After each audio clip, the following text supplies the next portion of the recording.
How much is a species worth? Conservationists don't often consider economics. Here's why they should. As darkness falls over the plains of Zimbabwe, an American hunter fires an arrow at a lion named Cecil. He goes on to receive death threats and forced into hiding.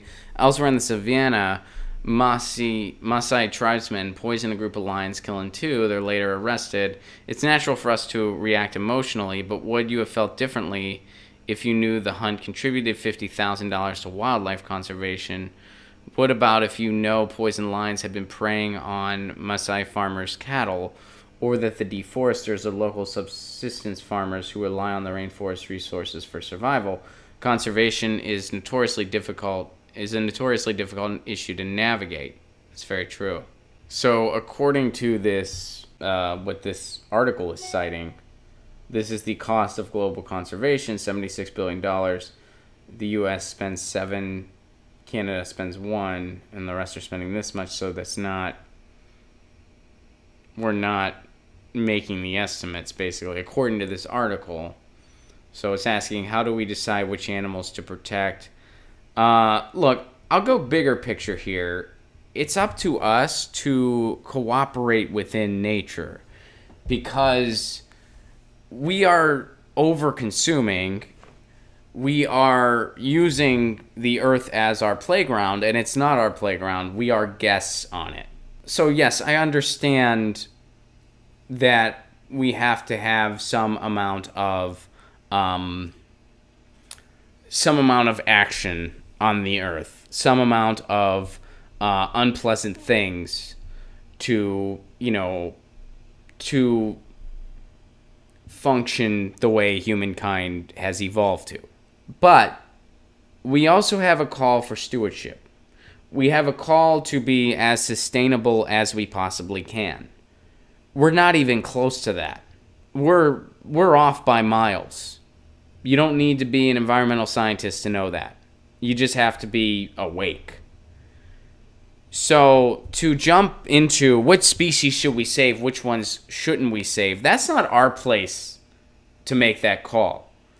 What our job is to say, how can we live as sustainably as possible?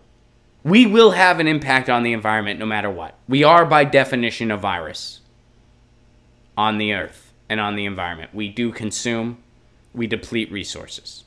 But how do we behave as sustainably as possible to have minimum impact? Right now, we are behaving like a deadly cancer. But I believe we have the potential to behave like a common cold. So instead of talking about which species we should eliminate or not, why don't we talk about how can we become more like a common cold? Because I think if we did that, there'd be less danger for a lot of species. So that article brings up some points. It looks at things differently than, people will look at them automatically. But I think that the call for action is misdirected. It's not like, which species do we kill off, which ones do we save? It's, how do we behave in a better fashion so that we're more like a common cold, not a deadly cancer to the earth? Because then we'll just have a better ecosystem in general. And, some people might say I'm sounding a little too kumbaya hippie right now, and maybe I am. But I think that's the task we should be trying to achieve, not trying to pick and choose what we eliminate. So, that's how I feel. Get your news on with Ron. Don't you wanna know what's going on? We're getting our news on today. Get your news on with Ron. Don't you wanna know what's going on? We're getting our news on today.